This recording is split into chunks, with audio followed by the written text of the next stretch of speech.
Did I tell you? So my wife took her to the doctor because they sent her home from daycare yesterday, and so we're at the pediatrician, and she tests positive for flu, and my wife basically was like, "Oh yeah, well, I guess that's what my husband had last week because he was sick last week, and he didn't get the flu shot." And I was like, "You narked on me to a doctor?" And then of course the pediatrician was like, "Yeah, well, this is why women live longer than men. Yeah.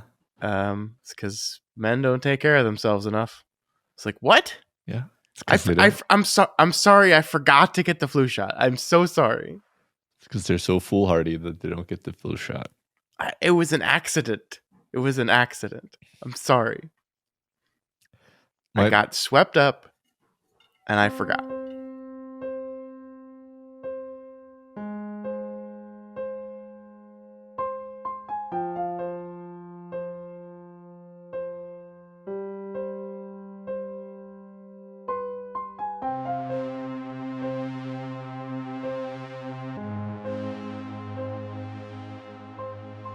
Hello and welcome to Flanagan's Wake, a Doof Media podcast watching, analyzing, and discussing the collective works of Mike Flanagan. My name is Scott Daly, and I am your host. And joining me this week, dancing around the house, it's Matt Freeman. How's it going today, Matt?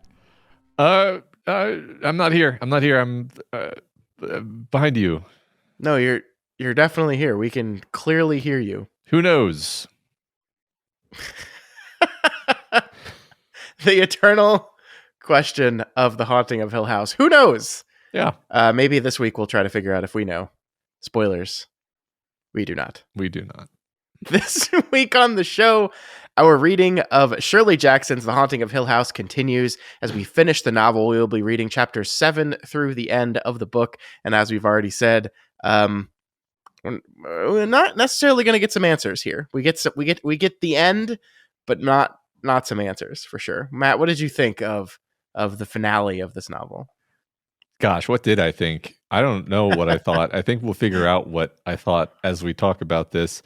I think it's, on the one hand, it kind of became even more chaotic and incoherent toward the end. But Definitely. On the other hand, like, a preferred theory did emerge for me. Mm-hmm. So here's what's going to happen in this conversation is this is still going to be the same as last week, where we're going to be like, but maybe this is what's happening. But maybe this is what's happening. But maybe this is what's happening. And that's going to make everything take 3 times longer. But I do have a preferred, this I think is what's happening through line, which might make things not take 3 times longer. Well, that's great. That's awesome. And I love that because, this is, I think, the kind of book that perhaps can at times challenge our whole shtick here of sitting down, reading a book, analyzing it, and then telling people what it means. At least what it means to us. Oftentimes there are novels that don't necessarily want to reveal exactly what they mean. And this is one of those books where I think Shirley Jackson has created a book that is very open-ended as far as what do you think this means?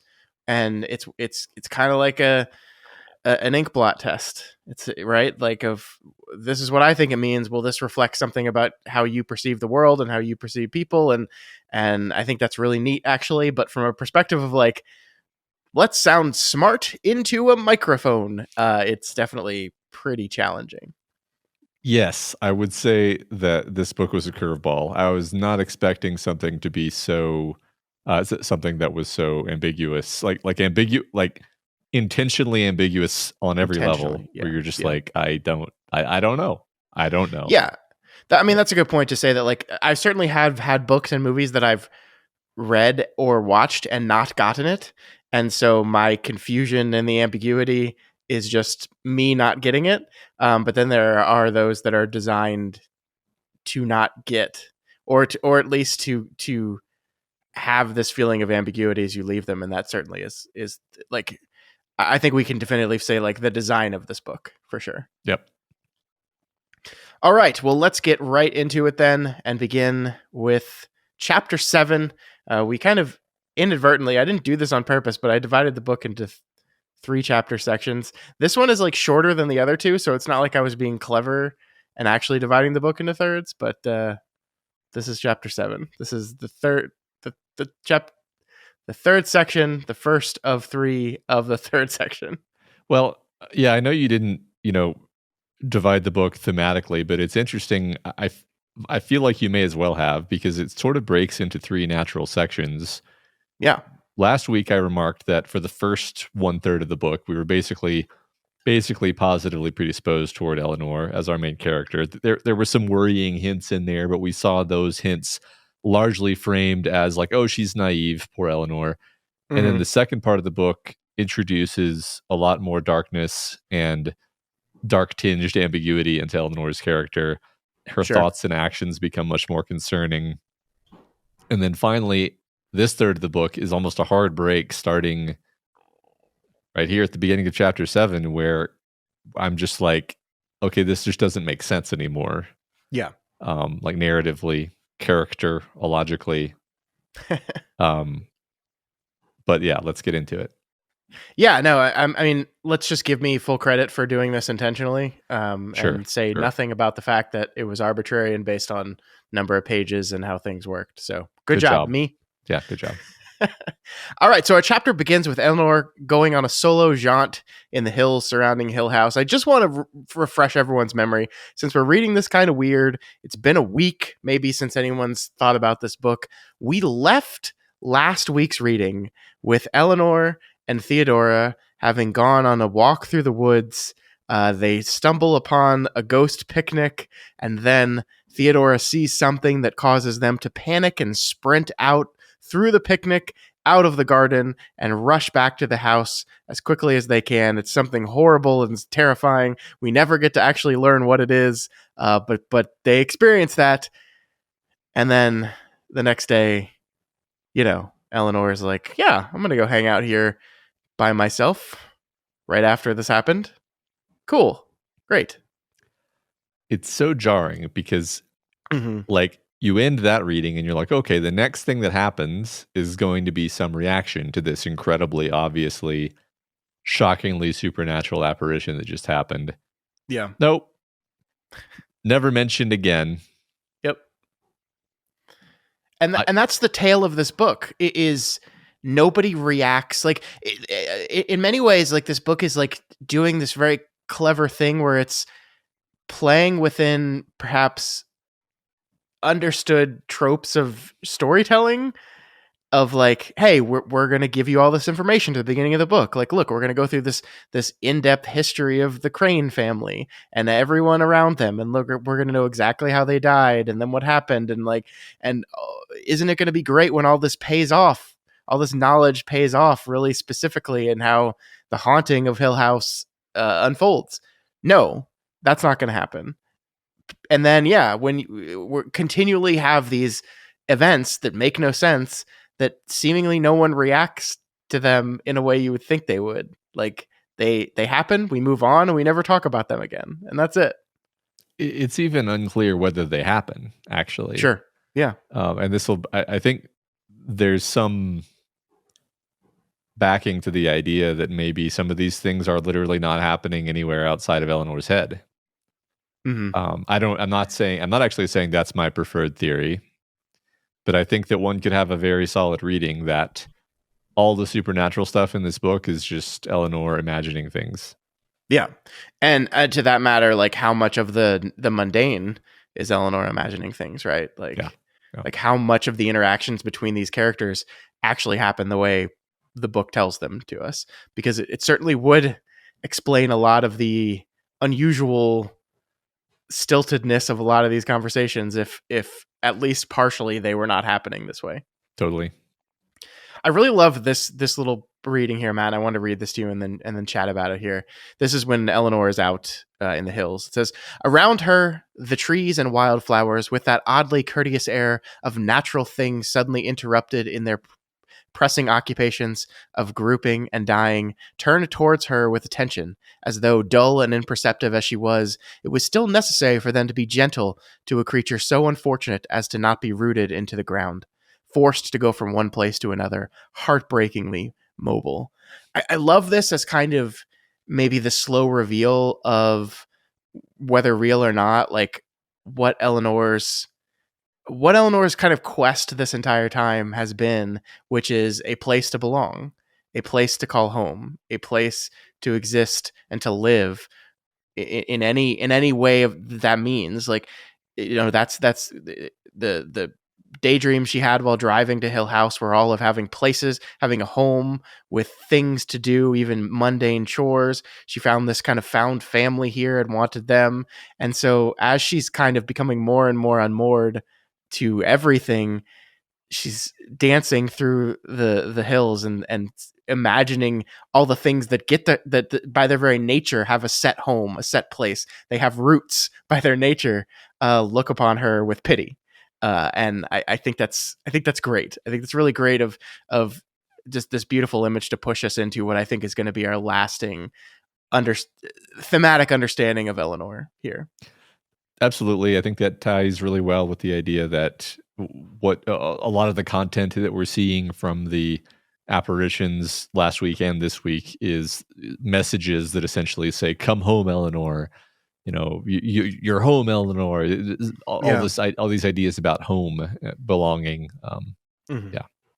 And then the ultimate tragedy of her at the very end of the novel, of course, is that she thinks she's found a home and is removed from it, and that's why chooses to take her own life instead of deal with that. Or did she? You'll get there.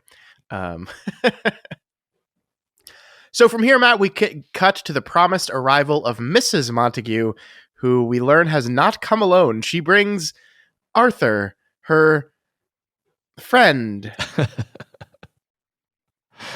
A manly man. He's the headmaster of a boys' school, and he's a manly man. Yes, they do those learning things, but that's not what I worry myself with. It's how to shoot guns and be a man. It's all these very specific things. And these two characters, man, I think it's first of all, like at this point we're 50 pages from the end of the book, right? It's a short book. It's a 200 and something page book.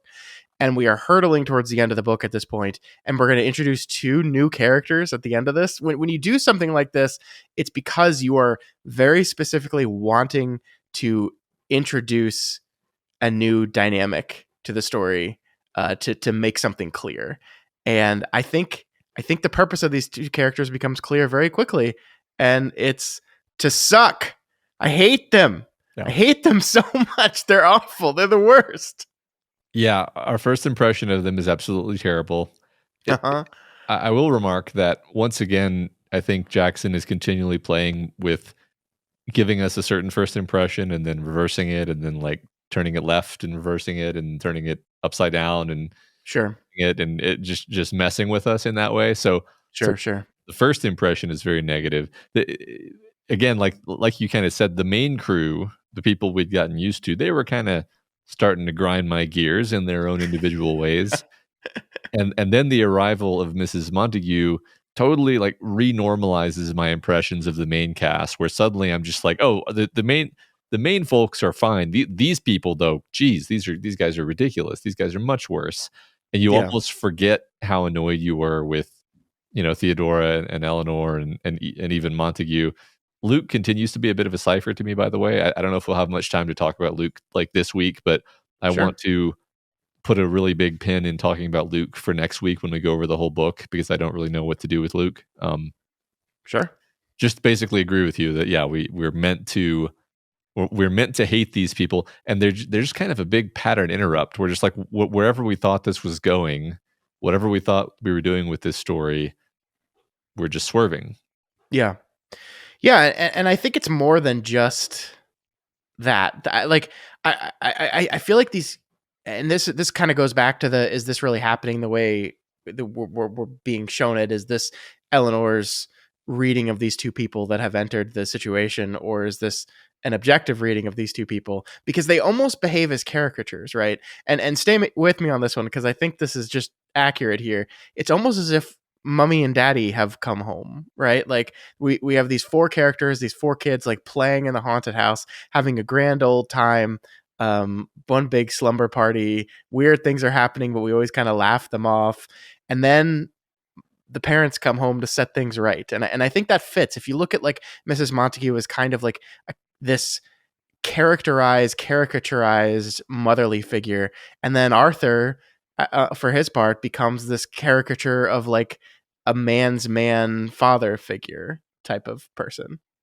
I think you're right. I think they're both very much about roles Mm-hmm. abstractly too. Yeah. Um, we'll talk about this in a minute, but Mrs. Montague is very firm that people should, kind of know their place and be in their place.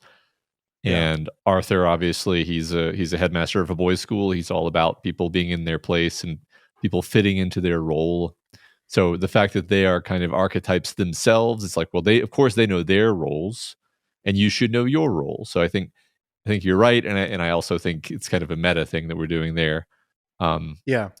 and Well, yeah, because Eleanor is a person who doesn't know her role. Like, exactly, what is Eleanor's role? Where does she fit? And yeah, I mean, I love this as, again, like we could play coy with this idea of like, is this happening this way, or is this just Eleanor's perception? Either way, it doesn't matter, because either way, these people represent this kind of trying to pin down and structure on and label and define who you are. What are we doing? What is the like we need a plan. We need a plan of attack. Like it is bringing uh limitations and order and structure to a situation that hasn't had it before, and that's like Eleanor kind of is terrified of that, I yeah. think. Well, and she's ultimately sort of correct to be terrified by it because it leads to her being, identified as the nail that sticks up and thus Yeah. rejected. Um, Yeah. she Yeah, you're right. she will not conform. I mean, Theodora also doesn't conform, but so let me be specific. Theodora doesn't conform to social norms, but she Sure. can when she has to. Yep. Like she can Yep. play the role when she absolutely needs to. Luke, I think, also, again, this is me not really quite knowing what to do with Luke, but Luke, I think, also doesn't quite conform. But when she shows up and she starts expecting Luke to carry her bags around because he's a young man, and that's what the young man should do, is the young man should carry my bags to my room, and he should, that's his role, and Yeah. like the power of her expectation just compels him to do that. Um, but the power of her expectation seems to have no power over Eleanor. Eleanor is, outside context to her. Yeah. Yeah. I want to, before we move on, I do want to talk about the Montague marriage for just a brief moment here. Again, in a very subtextual, like reading between the lines kind of way, because it is very clear. Like we kind of see from Dr. Montague that he's exasperated by his wife. He gets very angry with his wife, but he's also very defensive of her. And also, we introduce the idea of Arthur, which the book does not come right out and say this, but I feel like there's something going on with Mrs. Montague and Arthur beyond just oh, this is my driver type situation. And it feels like the doctor is kind of being cuckolded a bit. I don't know. Like, again, none of this is like stated outright in the book, but I find it all very interesting watching how the three of them play off of each other in this way. It's so baffling. And let me just say, I agree with you that it seems that way, but it seems that way so obviously that I'm like, well, then either Montague is like aware of it and okay with it, or that's just not the right reading of it, because there's no way he could be this dense about the situation. Like another reading that I just kind of enjoy because because it amuses me is just like the force of Mrs. Montague's personality is such that one day she just decided that Arthur was going to be her chauffeur and manservant, and just like made that so with the force of her Yeah. personality, and him being like a guy who thinks that like that's like his role is to be, a good man who works hard, and he was just like, yeah, perfect, this is exactly what I want. It's like a a dog enjoys being obedient, that this is what he was born to do. um Sure. But and then I have to ask the question, is like, we very specifically had Dr. Montague read these old like proto novels about like moralism and kind of defining, especially within the context of marriage, like defining what is proper and correct behavior for marriage. And it's like, was that just a long Shirley Jackson setup for the reveal of who Mrs. Montague is and her relationship with Arthur? And like, I don't like, well, let's be clear here. Like, these characters are very funny as much as they are annoying. Like, these, like, it is also kind of weird that at this late stage of the book where it has been horrifying and a character is losing it, there's a lot of comedy in this, actually. And I do wonder if this was like just a slow burn kind of reveal of that Montague seems like a person who's very, very interested in like the correct moralizing of what is marriage and what is the role of husband and wife. Like, we're talking about roles. He's reading like these very specific kind of training manual novels on this kind of thing, and then has a wife like this. Yeah. Well, so that's my recollection. I didn't really read into this too deeply, but my recollection was that those novels were meant to be sort of educational for women about like, yes, here's how to be a good wife. So you could see it as like him fantasizing about what it would be like to have a nice subservient wife. Yeah.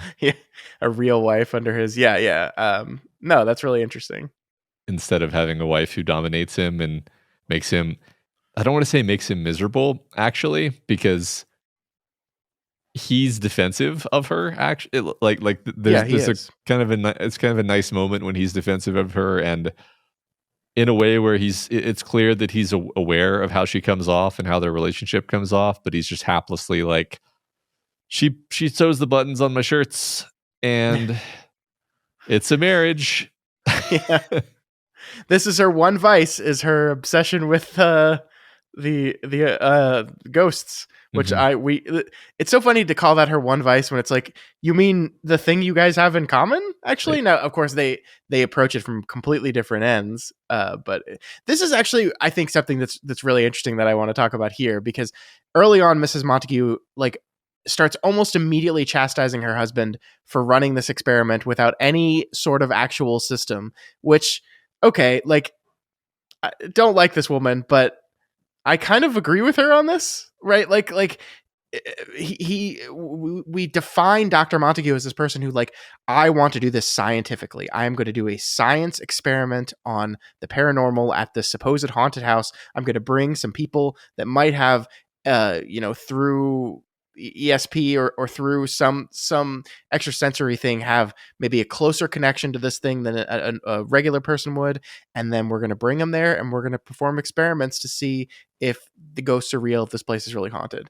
And then, like, his experiment is like, I don't know, man, just like hang out and take some notes. Yeah.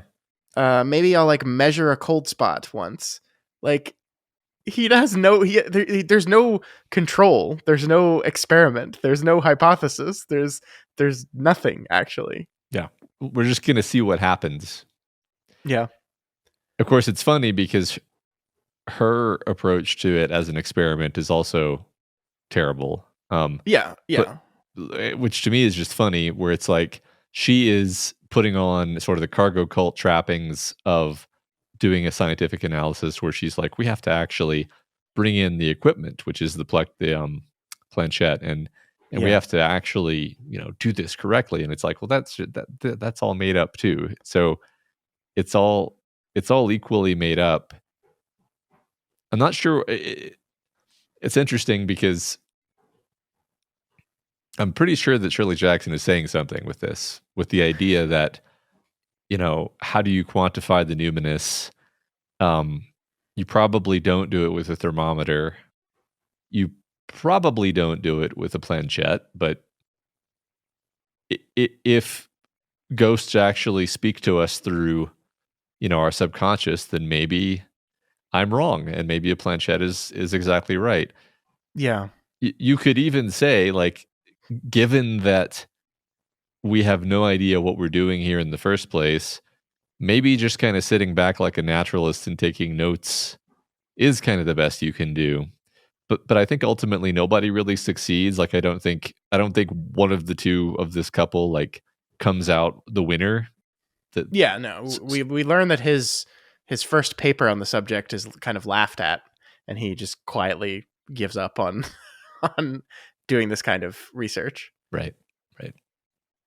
Yeah, I mean, I if I had to guess, it would be that that any kind of attempts to understand this stuff on a scientific level are per Jackson a little bit absurd.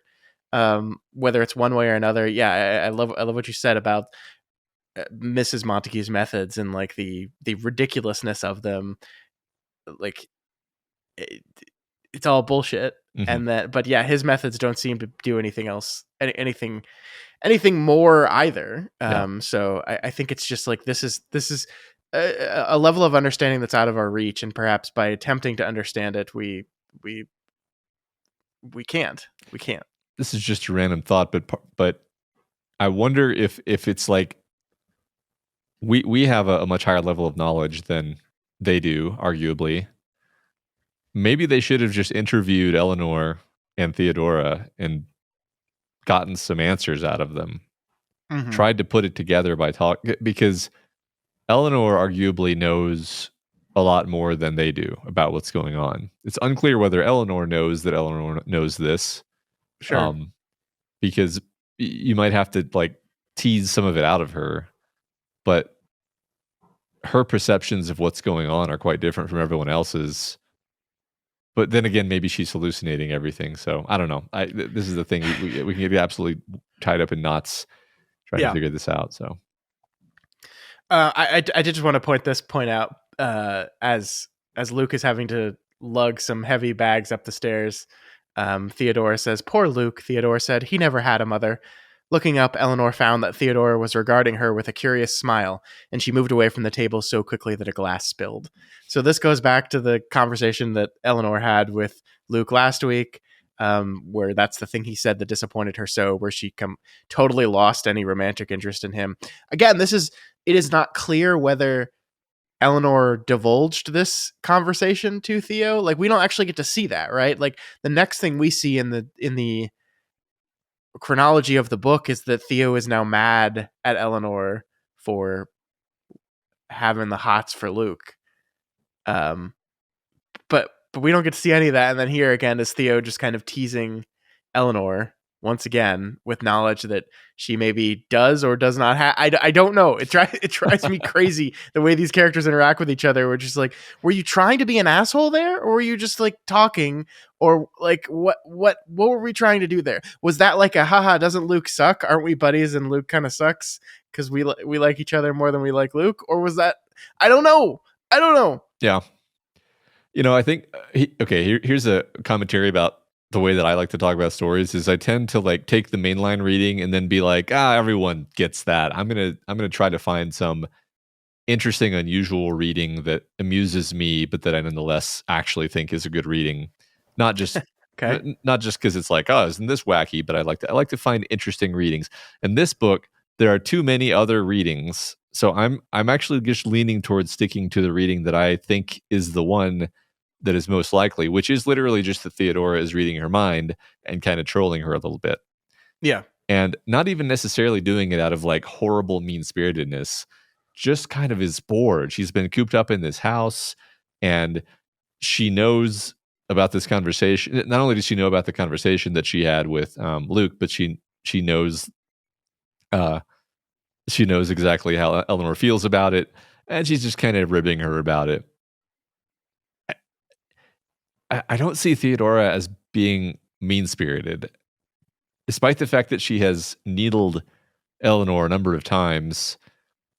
I have this feeling that Eleanor kind of deserves it, which is another, by the way, just like another thing that the book is doing to us is it's actually made Eleanor seem so unlikable and annoying at this point that this is going to sound horrible, but like you kind of get why people are mistreating her because she's just so unpleasant. Like she's just unpleasant to be around and weird. And just what we're going to see in a few minutes is she just suddenly is like, I'm going to come live with you, Theodora. And it's like, that's unhinged stalker behavior. Like Yeah. that's I not have even. known you for 4 days. Yeah, like that's genuinely. If you were Theodora in this situation, you would be legitimately freaked out by the behavior of this woman, and that's kind of par for the course with Eleanor. Yeah. I mean, a lot of this I think is what we talked about last week with Eleanor is just like this young girl who's getting to experience all these things for the first time and is just overly excited and kind of crazy about all of it, and it like in many ways it's endearing and adorable, but eventually it's like kind of like, okay, this has gotten a little, it's pushed a little bit past that, and it's starting to get kind of annoying, and then it's starting to get dangerous, and then like you're starting to get uncomfortable, and that's kind of what seems to be like in the background, the character's movements against Eleanor throughout the course of it is it's like, oh, it's like so charming and hilarious how naive and adorable she is at the beginning, and ha ha ha ha, isn't it great? And she's so excited, and it's like a person like Theo who likes being the center of attention. Here's this woman that's kind of obsessed with you. Isn't that neat at first? Actually, it's kind of neat that to have someone that's like so clearly looking up to you and obsessed with you. Ha ha ha. But then she asks to come home with you, and you're like, whoa, wait a minute. Actually, this isn't fun anymore for me. Yeah. And Eleanor doesn't understand that. Yeah, I just have to say this is such next level writing because I agree with everything you just said. Basically, that like I want to be clear. I'm not saying like I personally think that annoying people deserve to be horribly mistreated. I wasn't making a moral statement when I said deserve. I just mean like if you were in this situation and somebody was behaving as out of pocket as Eleanor is, you would be doing the side eye thing with the other people in the room. Yeah. Like there would be a latent understanding of the dynamic, and that's what you see happening. But you see it through this like veil that Eleanor sees the world through, so it's all obscured, and you have to pick up all these little clues. Yep, totally. All right, Matt. So after they eat, Montague and Arthur head to the library with Planchette. And Matt, I just like Shirley Jackson is indeed a genius because there's something so simple and yet so incredibly annoying about her insistence on calling this not the Planchette, but naming it. This is Planchette. Planchette says this. Planchette says that. It's infuriating. I hate it. I hate it so much. I think Planchette would be a beautiful name for a girl. Well, in this case, Planchette says that there's a nun here at Hill House, and a woman named Helen that wants them to search the cellar for an old well. Absurd stuff, basically, like just truly absurd stuff that has no relevance to any of what we understand is the history of Hill House. Montague is annoyed, but seems powerless to stop his wife from relaying any of this nonsense. She continues to go forward with it. It's funny because it's just like tropes. Like I know this, The Ring came out much later than this, but you're just like an old well in the cellar, and a nun being bricked up is just a very horrifying and dramatic idea. It's just these are obviously ideas that she herself is having, and then she's projecting them into the Planchette. And Montague's like, there are no recorded instances of a nun ever being bricked up in the history of the world. John, may I point out to you once more that I find that I myself have had messages from nuns walled up alive. Do you think I am telling a fib, John? Or do you suppose that a nun would deliberately pretend to have been walled up alive when she was not? Is it possible I am mistaken once more, John? Certainly not, my dear. Dr. Montague sighed wearily. It's great. But yeah, no, you're right. It's all the... I also love when they're like, no, we're not going to go into the basement and like start digging up floorboards in this house we're renting to find a well. And she's just like, no, like Arthur can do it. Like he could very easily do it. It's your house, right, Luke? Get the axe. No, it's very funny. I was surprised at how funny it is. It's a weird kind of funny where it's a dread-filled funny because you're laughing, but you're also like, again, checking on Eleanor in the corner, like sitting there muttering to herself as these funny things are happening. But yes, it is undoubtedly a funny book, actually. Well, and then what Jackson does here, I think, is so great because, yeah, it's like she's kind of I've kind of been lulled into this comedy scene, this sense of comedy of everything that's happening right now. And we're laughing at it. We're having a good time. It's absurd. It's silly. All the characters that we really like seem to think it's silly. And then she's like, "Oh yeah, one more thing. I had a whole conversation here. Let me read it to you." And suddenly we're talking to a ghost named Nell, who's talking about wanting to go home. And we're like, "Whoa, whoa, wait!" Like we thought this was all like the absurdist of a fraud or a woman who has convinced herself that she can actually like talk to spirits via planchette.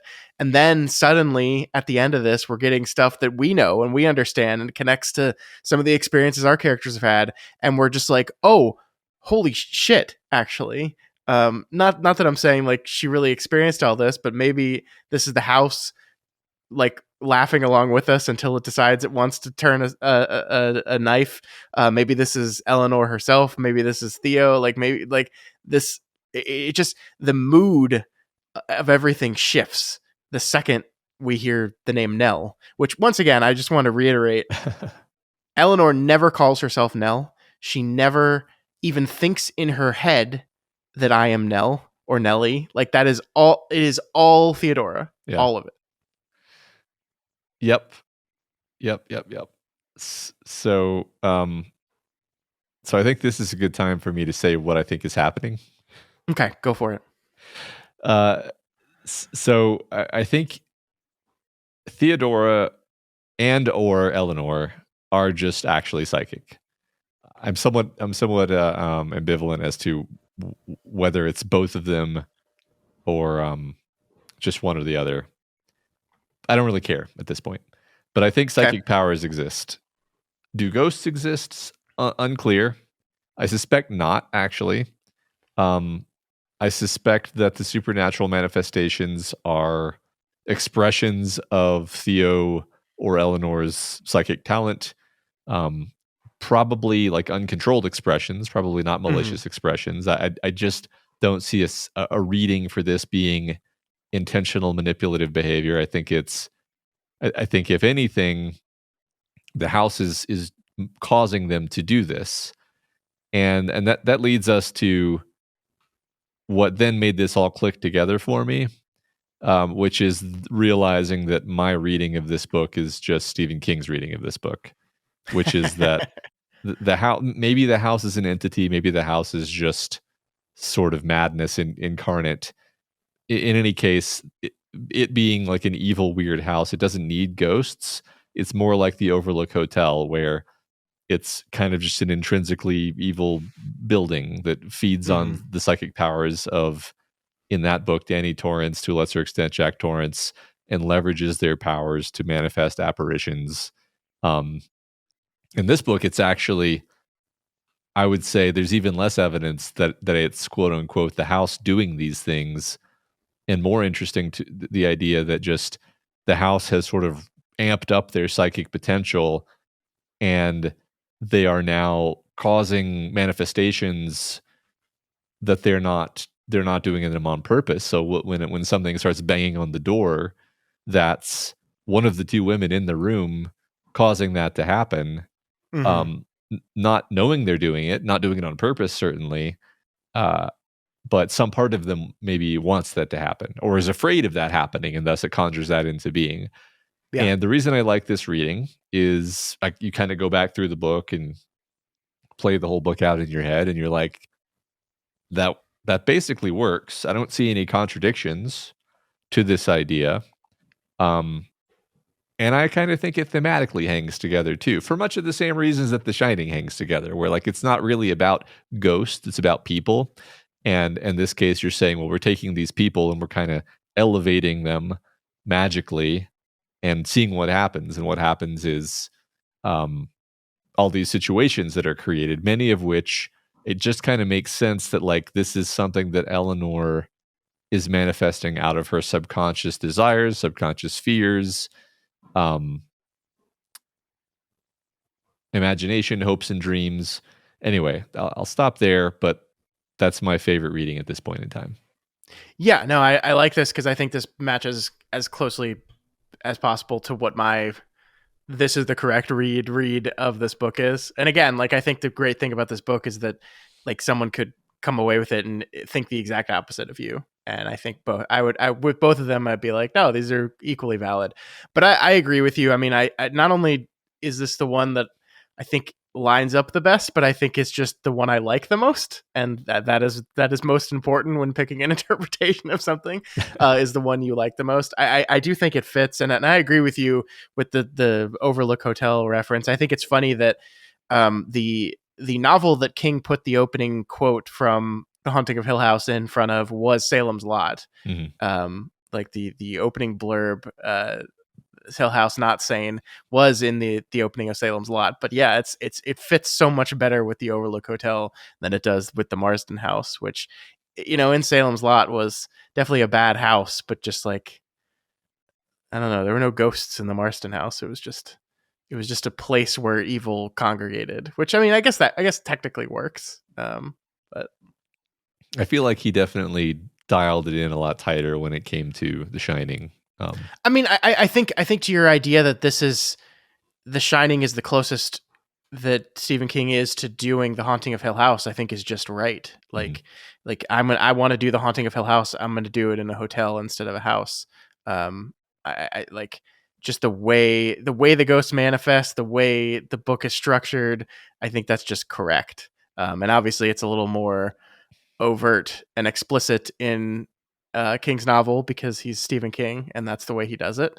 But I think it lines up beautifully. Yeah.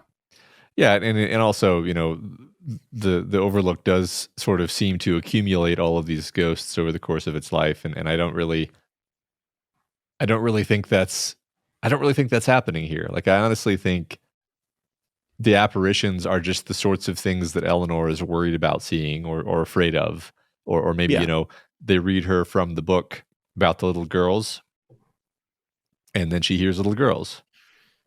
Yeah. Which it doesn't make sense from a like tactical realism, let's talk about ghost standpoint, because those girls died when they were old women. Yeah. So why would there be girl ghosts? So these are just the little details where I'm like, yeah, I just see it as Eleanor externalizing these things. I think like the second tier explanation is not only is it all in Eleanor's head, but it's totally all in Eleanor's head, and none of this is actually happening at all. Mm-hmm. Um, I think, like you said a second ago, I just like that explanation less. That would be just like Well, disappointing. yeah, and the problem once you draw that line is that like it becomes just like, okay, well, does anything mean anything at that point then? Like if all of this is just in one character's head, then the nuances of the other characters seem to become less important. I mean, not entirely, because they still reflect on Eleanor and what Eleanor believes about herself and others. But yeah, I mean, I like one that's kind of a mixture of that, where these things are really happening, but they're really happening because they're being created by the people that are here. And I do think there's a read for this, like textually in the book. By the way, we're jumping ahead a little bit here, but when the four of them kind of huddle up in the room, and there's this great storm that almost spins the house, there is a moment where Eleanor wonders to herself, am I doing this? And that's, you know, where you maybe remember the reason she's here at Hill House is because of the rain of stones that happened at her home when she was a child. Maybe that was just her externalizing what she felt at that time too, that she summoned or made manifest this rain of rocks from right above her house. Go back to Stephen King again, in a similar way to the way Carrie did it in that novel. And so yeah, I mean, I think the only thing I'm not quite sure of in your read here is that I agree with you. Like, Theo has some sort of power as well. I'm not sure like what in this experience is Theo versus Eleanor. Like, I think the Eleanor ones are fairly clear. I'm not sure, like, outside of reading people's minds, like what Theo is doing in Hill House. Yeah, I simply don't have anything to offer you there in terms of like what, you know. Oh, but what about this one? It's like, no, it all just fits better if it's Eleanor doing the manifestations, and Theo does have a little bit of talent, but it's really just down to what's the word? Not precognition. You know, reading minds, Mhm. clairvoyance. Yeah.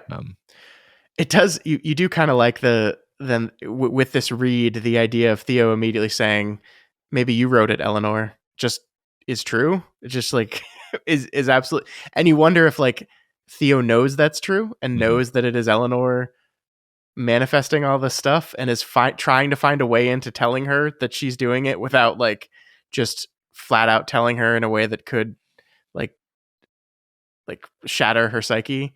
If she Yeah. realizes that, hey, you're doing all this stuff. I don't know. Right. I mean, another book that is another recapitulation of The Haunting of Hill House is Sphere, which may be less obvious, but like I very much got Sphere vibes in the latter half of this book, especially after I formulated this theory somewhere during this last week's reading, where I was like, yeah, this is like in Sphere when the characters are manifesting terrifying things and they don't know that it's them doing it, and the fact that it's them doing it doesn't give them any protection from it. That's like actually a very scary thought.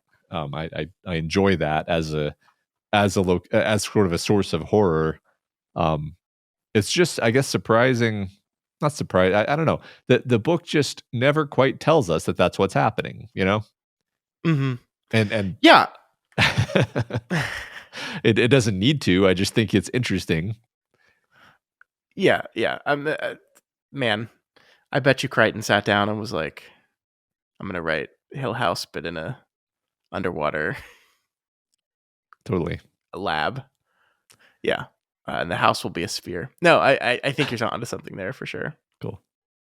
I guess the thing to talk about as we continue through, if we accept this read, which I think we both kind of are, is like, okay, to what end ultimately? Like, what are the themes of this novel? What are we talking about here? And like, just to throw out some words that we can circle back to, like family, self-identity. Like you already talked about your role, like home exist. Like, how do you exist? Like all these things circling around Eleanor.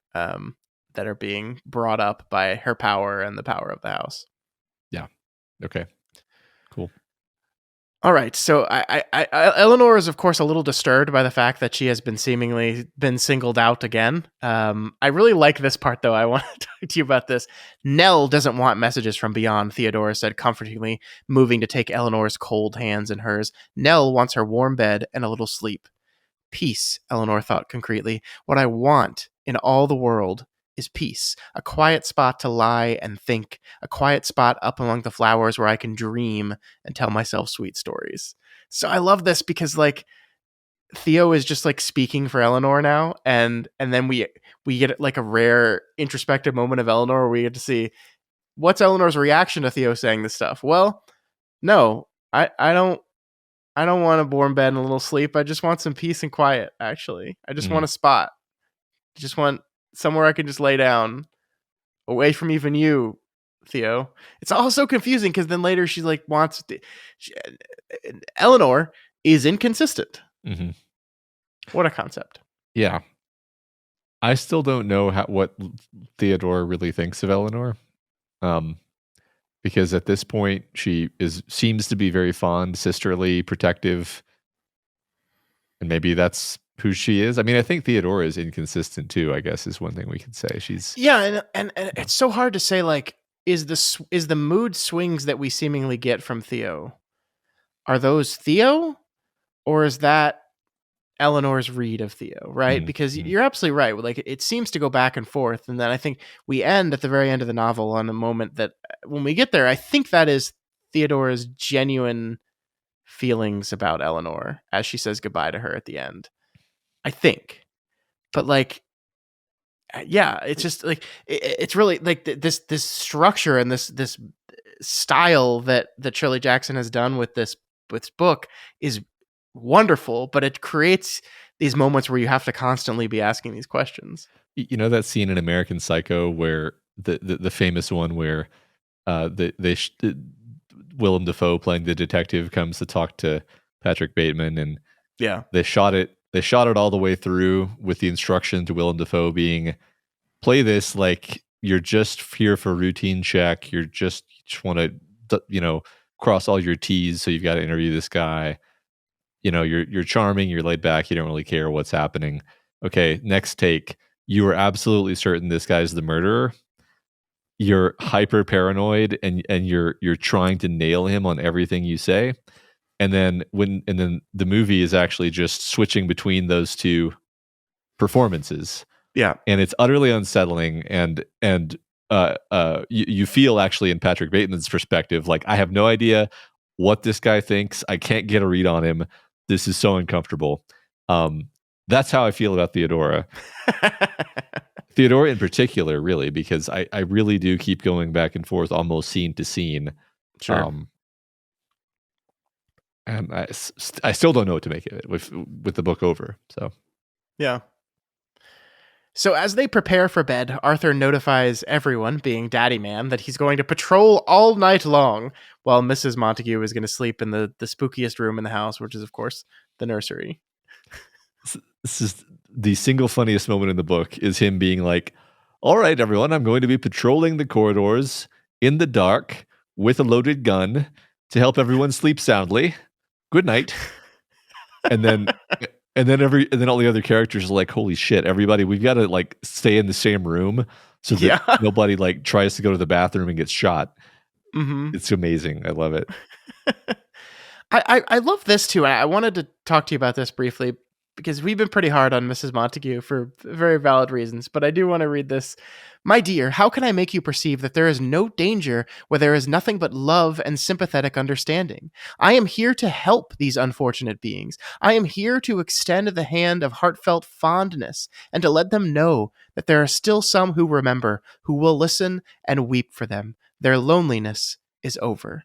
So this is like actually very sweet and kind, except it's towards ghosts that do not exist or possibly do not exist within the context of the story, and not the people at the house that need this actually. Yeah. Like I immediately thought of Eleanor and how much Eleanor needs everything that Mrs. Montague just said here.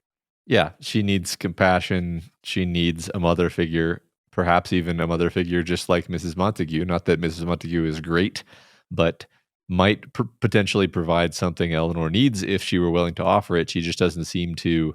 I mean, do the two of them even have an interaction? It seems like Eleanor is completely shut down whenever Mrs. Montague is around. It's really interesting. Yeah.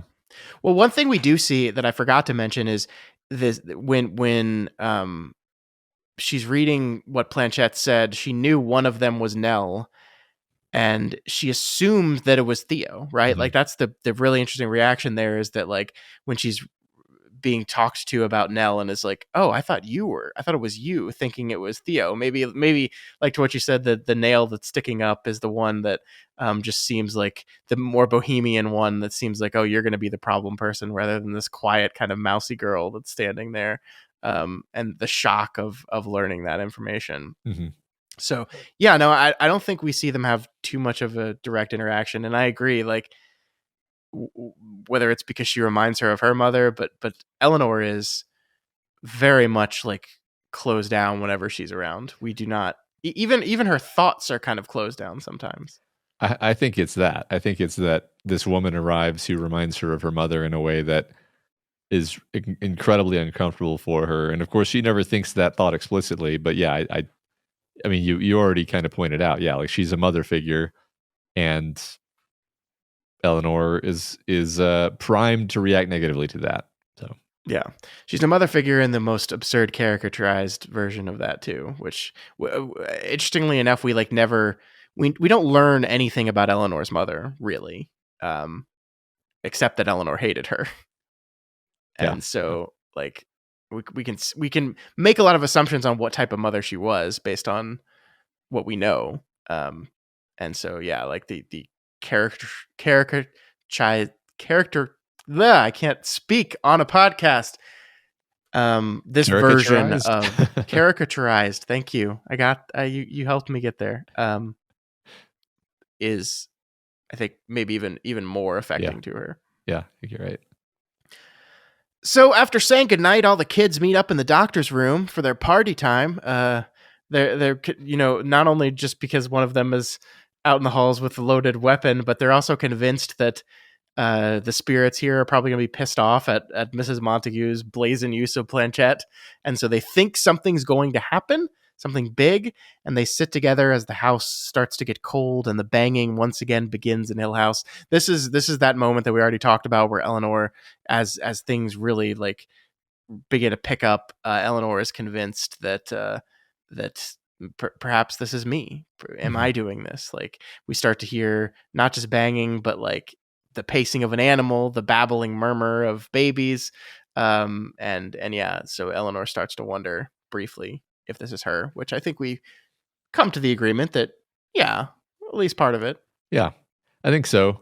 One other thought I had at around here was like, is she even really manifesting these things, or is she just sort of like causing a shared hallucination? Yeah. And the reason I mean, say, go ahead.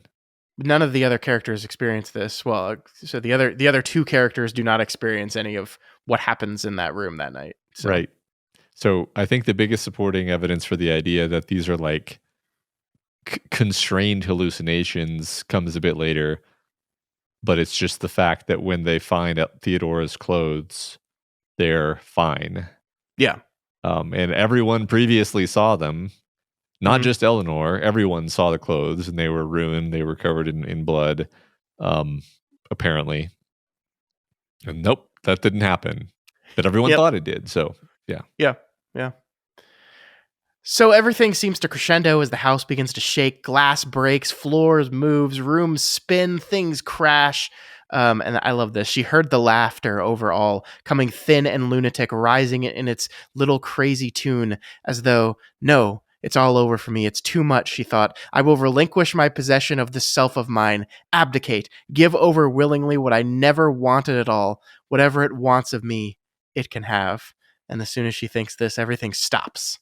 And it's suddenly morning. It's not just that the night, like, it's not just that the events of the night are over. It's like the night is over, and it's just morning now. And it's like, wait, did we sleep? Did the crashing end and then we slept and now you're waking up? Or it's, again, intentionally vague here.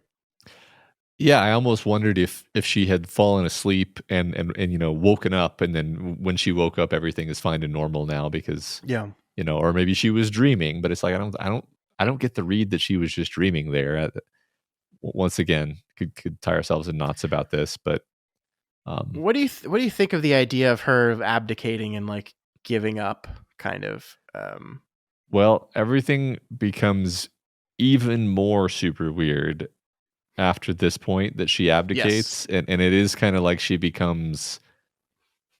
kind of becomes a ghost, not literally, but her point of view changes. The prose changes. What it means, like metaphysically, I don't really know. What do you think?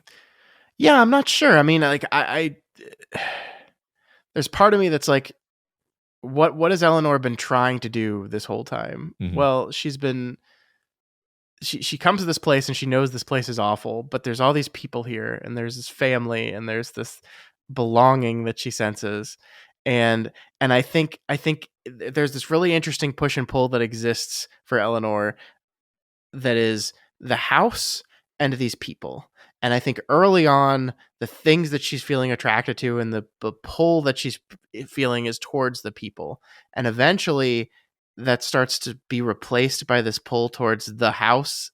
And we could say the house as this evil entity, or we could say the house just loosely as like this concept, this conceptual idea in her mind.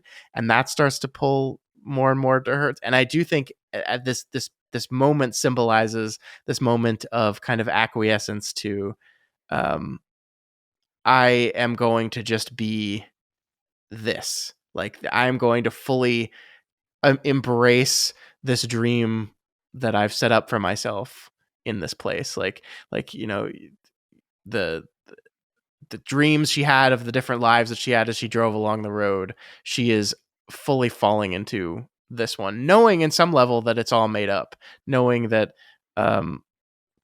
it's not reality, but she's exhausted and tired and tired of trying to come up with a version of herself that is a version of herself that can fit in with all these people and all these things and all these ideas, and just doesn't want to do it anymore. I don't know. I'm just Yeah. kind of talking out of my ass No, here. no, I like that a lot. I like this idea that she has sort of just given up on resisting her fantasies, her delusions, you could say. Yeah, Whereas before she was able to keep her delusions sort of at arm's length, get some measure of comfort from them while understanding them to not be real. But now, yeah, soon after this, what we're about to see, almost immediately, is her being like, "I'm going to go live with Theodora," yeah, which normally would have been like a little private fantasy that she kept in her head, and now she's just like delusional. yep, She's delusional now. yep. And so our chapter 7 ends with that morning, Theodora saying, "Come along, baby. Theo will wash your face for you and make you all neat for breakfast." And this is another one of those instances, Matt, where I'm like, what am I supposed to read from this? Is this Theo just having fun and ribbing her? Or is this like Eleanor's interpretation of Theo's concern for how Eleanor is doing? I don't know. I don't know. I don't know, and I know even less because we're about to see scenes where people appear to do and say things that are then revealed not to have happened. And Yep. so I'm just like, I don't even know if this happened. I don't know if this interaction happened at all. I found it uncomfortable. Yep. Yep. Yeah, let's get into it. I think the rest of this book is going to move a little bit faster now because yeah, like the lines between what is actually happening and what isn't are definitely beginning to degrade as we move into chapter 8. The two new guests at breakfast are a little slow to arrive, but as we said already, it seems like whatever happened last night, they didn't experience any of it. All they're complaining about is dust and stuffiness and Mrs. Dudley's lack of cleaning. Um, Eleanor, though, as you said, Matt, has come to a decision. When it's time to leave Hill House, she's going to leave with Theo. Theo takes this about the way you would expect a person to take this after knowing a person for 4 days. I love this right here, though. "I don't understand." Theodore threw down her pencil in exasperation. "Do you always go where you're not wanted?" Eleanor smiled placidly. "I've never been wanted anywhere," she said. Like, imagine you as a person, you're exasperated with this woman who has just said, "I want to move in with you." You say no, and she just kind of keeps going with that anyway. Mhm. And then finally you're just like, "All right, do you like going places that you're not wanted?" And her response to that is, "I've never been wanted anywhere." And you're just like, "Fuck." What am I supposed to do with that? Yeah. Yeah, you really feel for Theodora in this situation because it's obviously it's always uncomfortable, like when someone is interested in you in whatever way, and you're just not like Yeah. interested back. Mhm. But you're stuck in a house with them in this situation, and also I think Theodora does feel a lot of compassion for her, maybe some big sisterly protectiveness, but at the same time, it's like, okay, so pump the brakes. We just Yeah. met, yeah. My favorite part about this, though, Matt, is this the whole sequence. Shirley Jackson is like layering this with Luke having a conversation with I'm not even sure who, presumably uh, Mrs. Montague, but he's talking about Hill House. And this is just kind of layered without context in the middle of the Theo and Eleanor conversation. And there's stuff in there that's so charged, and it's like he looks at Eleanor when he says some of it, but it's unclear whether he's hearing what it's all like, listen to this. "It's all so motherly," Luke said. "Everything's so soft, everything's so padded, great embracing chairs and sofas, which turn out to be hard and unwelcoming when you sit down and reject you all at once." This is what's layered in between Theo's rejection of Eleanor. And it's just like, you just kind of go, what is going on? Yeah. So I've said big sisterly a few times, but like Theodora is also kind of a mother figure Yeah. too. Like Mm-hmm. she's a bit older. She's talked about like, "I'm going to wash your face, you sweet little baby," and very very sort of mother coded. And it's and yeah, Eleanor wants the house to be a mother. She wants Theodora to be a mother. She also hates mothers. Maybe even when she looks at Theodora, she's simultaneously the reason we're getting the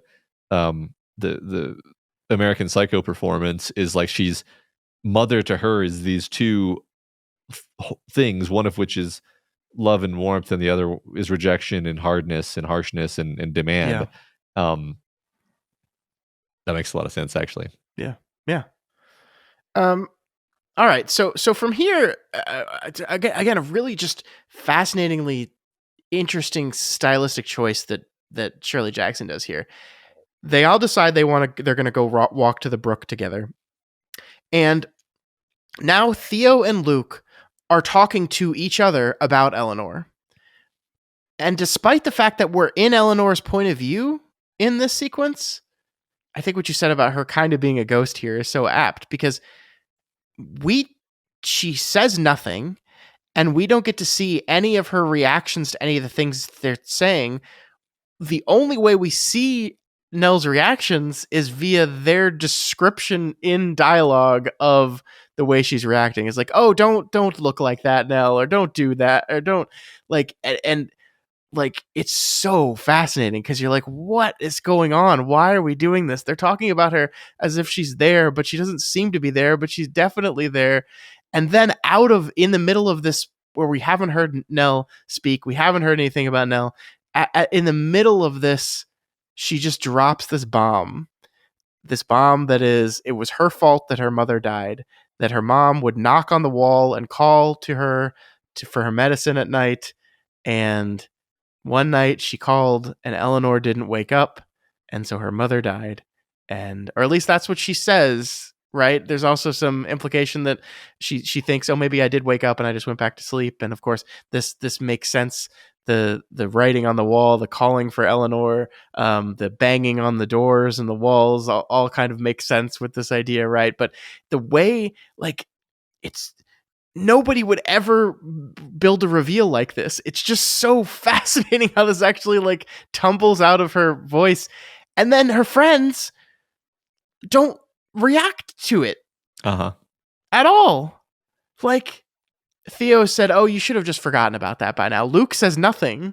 And then the reason we learn after the fact that they're not reacting to it at all is because maybe they're not actually there, actually. And these voices talking about Eleanor have not been Theo and Luke the whole time, because she wandered off on her own and they stayed where they were. And this whole thing is all just in Eleanor's head. Yeah. Or in her head, or she is like manifesting them being there, you know? Yeah. Yeah. Yeah. Which is sure, why not? Sort of thing. But I think she's as surprised as we are to learn that they're not there. So, yeah. But I think ultimately it's like, yeah, I mean, 6 of one, half dozen of the other. They're a hallucination, whether they're a magical hallucination or just a hallucination. It's still disconcerting and shows that Eleanor is kind of losing her mind. Yeah. Yep. She certainly is. And so like this all important reveal about like, I feel responsible for the death of my mother is something that perhaps none of the other characters in the book actually ever get. That you know, she feel like, I almost love, she's like, we get to jump back into her head at this point, and she's like, okay, good, now I've told them, now they know. And it's like, well, maybe not actually. Yeah. Yeah, but what you said is she eventually does look back and realize there's nobody behind her. She hears the footsteps of people walking behind her, but there's nobody there. And then she sees the footsteps and indentions in the ground come towards her. They start calling her name. A force holds her still. She begs it not to leave, but it eventually does, and walk across the water. That was something. And then she rushes back and finds Theo and Luke, who said, no, we didn't ever actually agree to go to the brook. We're just going to stay where it's warm. And they were there the whole time. And they seem pretty annoyed to see Eleanor, actually. Yeah, this is one of those moments. It actually reminded me of how the man and the woman at the coffee shop in the beginning of the story behaved toward Eleanor, where there's like a weird vibe, and you get this sense that maybe what's happening is that Eleanor is putting off extremely, you know, off-putting vibes, and that you have two other characters in the scene who are sharing knowing glances, being like, she can leave soon because this is really uncomfortable for everyone. But like, they're acting like they don't know her at all, and it just makes you wonder, I don't know, perhaps I'm overinterpreting this one small little scene, but I'm like, how many of her interactions with these characters actually happened? Yeah. How much of this book has been her like sitting in the corner muttering to herself while Yeah. everyone else has conversations, and this is just their genuine reaction to like, oh my god, it's Eleanor. Jesus, hi Eleanor. Who knows? Who Yeah. knows? But yeah, I mean, like it's like she has this experience. She rushes back to that, feels abandoned by them, rushes back to see them. They don't want anything to do with her, and basically now for the rest of the chapter, Eleanor just exists in the shadows. So the next thing we see is her witnessing all these different scenes and interactions between the characters, but she's doing it from the shadows, from hiding, or at least she believes that she's hidden in the shadows. I think it'd be really funny if she's just like there and everyone knows that they're just not paying attention to her. I kept thinking about 28 Days Later, toward the end of this book, where it's like Yeah. she's always like she's become the monster, you know. Yeah. Great movie. All right. So the first of these little vignettes we see is Eleanor and Luke hanging out together. They're being a little bit flirty with each other, and Luke and Theo. Sorry, to Eleanor. Luke is singing a beautiful little ditty called "The Grattan Murders" to Theo.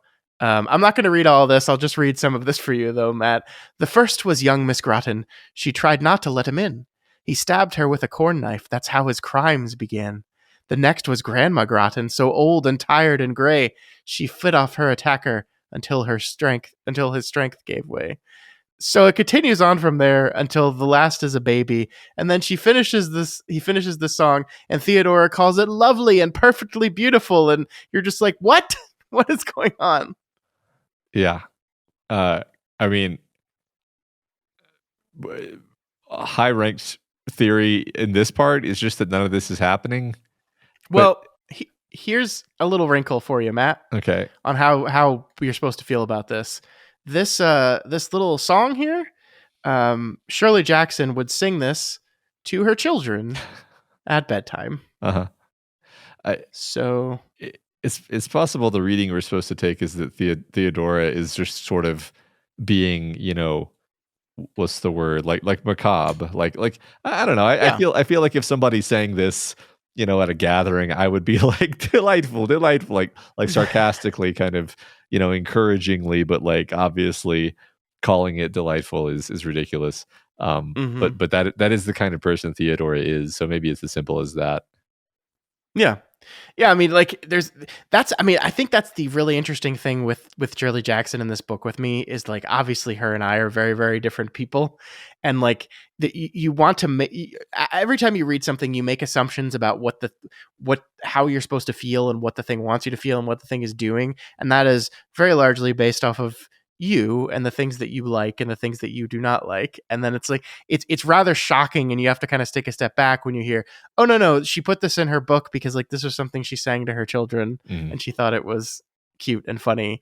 And it's like, okay, so wait a minute, how am I supposed to feel about it then? Like, am I supposed to, does the book want you to go, haha, this is cute and funny? Or does Jackson on some level like have enough awareness to know, yeah, it was kind of fucked up that I really like this thing, and I'm going to use this as kind of my starting to circle the drain of sanity as we speed to the end of this novel.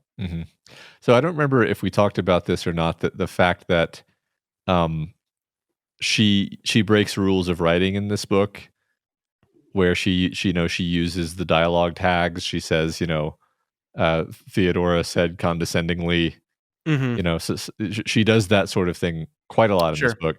But it's weird. I at first I was just like, that's really interesting that this master of literature, you know, chooses to break that rule, which is very rarely broken by like serious books.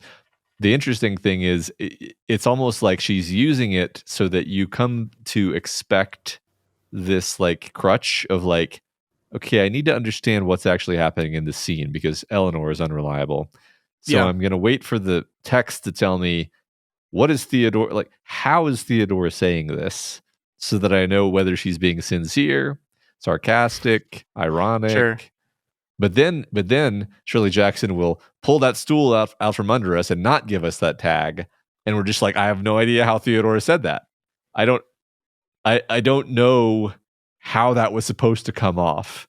I don't know how I don't know if you experienced this, but there are so many moments when I'm just like, how this scene actually goes could be completely different depending on like an actor's interpretation of how to perform it, if Yes. it were to be Yes. performed. 100%. Yes. Yeah. So just a thought I was having, especially here toward the end, where things are becoming even more distant to us. Yep. From here, we move over to Dr. Montague attempting to work and Arthur pestering him like a child pesters his father. It's the purely comedic scene that Eleanor just like watches on silently, but I actually adore this so much. I love it. I take back everything I said about Mrs. Montague and Arthur being bad. I actually love them. I love this dynamic between Dr. Montague and Arthur. It just makes me smile. I like it's just like you can imagine having it with your kid where you're trying to get some work done. It's like, well, what do? I don't know. Go read or something. Mm-hmm. Mm-hmm. Yeah. But it also like it seems to be like a reversal of the dynamic that we saw when the two first showed up, right? Which I think is part of what we're doing here, because the third of the little vignette that we have to talk about here, Matt, is Mrs. Montague and Mrs. Dudley chatting, except Mrs. Dudley is just being normal. Uh-huh. She's just casually chatting. And like the line, like I actually had to read this dialogue multiple times, because one other thing that I think intentionally Shirley Jackson does sometimes is like, yes, she uses the tags with the adverbs and things like that, but sometimes she drops the tags whatsoever, and you kind of have to figure out which person is speaking by just following the back and forth of the dialogue. And sometimes you like lose your track halfway through and you have to go back and read it. I had to do that here because no, you sit down over there and rest. You've done enough. I'll put the water on and we'll have a nice cup of tea. That's Mrs. Dudley saying that. Uh-huh. What? Uh-huh.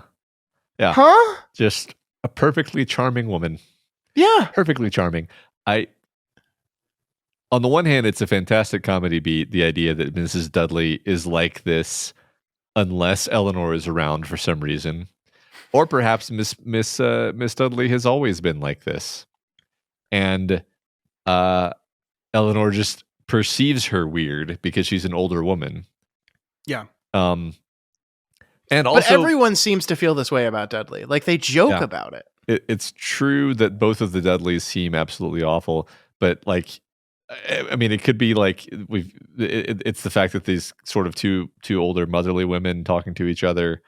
I mean, part of it, I don't know. This is really starting to reach. I feel like I'm reaching here just in saying this, but like it could be that the women who are literally old matronly figures start to act more horrible around Eleanor because she is doing magic on them to make them that way. I don't know if I believe that, but I mean, I guess one thing I'll say broadly about all three of these vignettes is these are all people acting ways that are different from the ways we've seen them act. And the important thing that you just said is that Eleanor is not there. She's hiding in the shadows. Mm-hmm. These are people acting differently when they think Eleanor is not there. Mm-hmm. And I do think that lines up to what we know about Eleanor. Like, does she have this feeling that people like she has, there's a lot of self-hatred within Eleanor, right? She doesn't like herself. She, has very little self-confidence. And so this idea that the second you walk out of the room, people behave differently than they behave when you're around. They talk differently. They like, maybe specifically about you, but like I love this like broader, more Eleanor manifestation of this is like some of these people are just completely different human beings when I'm not around. And it goes into what you talked about earlier, the two people in the coffee shop. It goes into that woman that she bumps into at the very beginning of the book, like that these are people that like she just feels are doing something or thinking something or saying something or having some private conversation that she's not privy to that would reveal some deeper part of who they are or how they feel about her specifically. And now we get these three little vignettes where all these people are acting totally differently. And again, regardless of whether this is happening or not, it is so revealing about what Eleanor thinks about these people, or thinks they think about her. I like that. But then suddenly we're back with Eleanor's not hiding anymore. Luke and Theo are there. Luke is talking directly to Eleanor. He's like, hey, is that really your shirt that Theodore's wearing? And then Theo is pretending to be Eleanor. She goes, no, I'm Nell. What? Huh? I think this is about the part where I was just like, okay, I give up. I give, yeah, like either the book will explain to me what's going on, or I will have to figure it out later with Scott, because I don't. Yeah.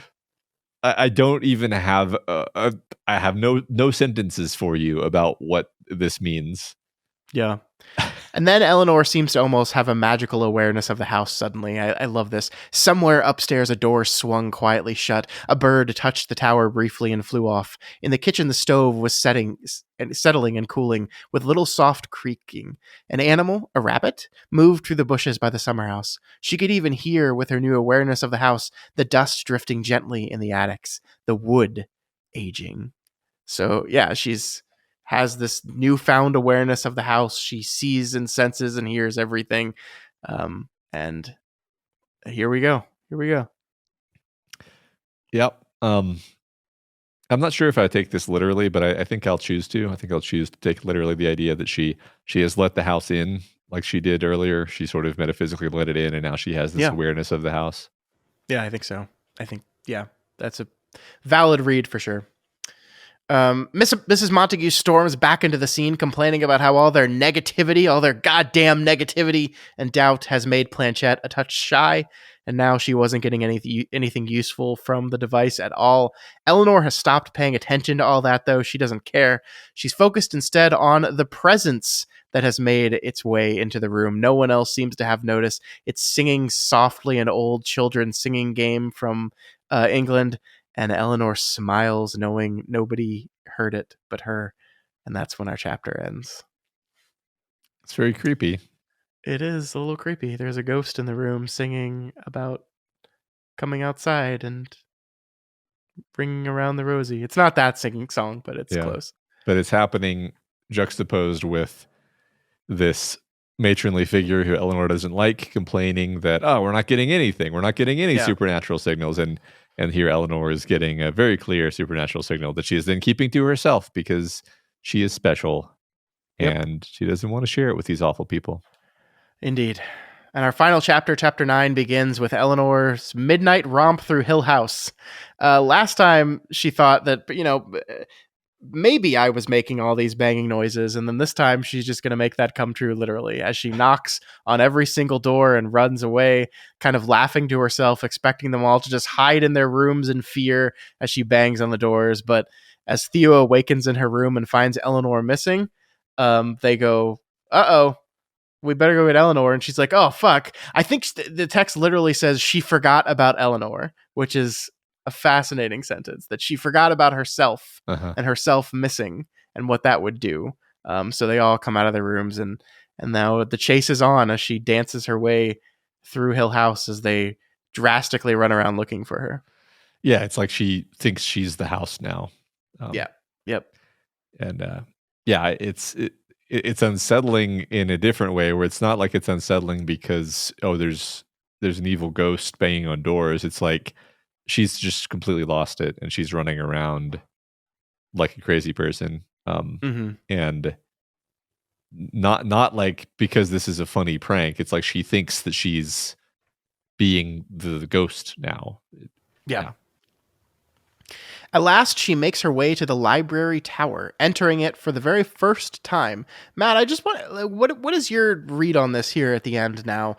Eleanor resisted the library. She wouldn't go in there the first time. This is her first time to go in there. And so why do you think she was so resistant to entering the library tower?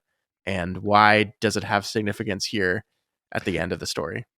So I really don't know, but if we grant the idea that the house is actually evil, and the text tells us the house is evil pretty directly, so maybe we can grant that, then like maybe she sensed on some level that what the house wants from her is her destruction, her death, and subliminally maybe.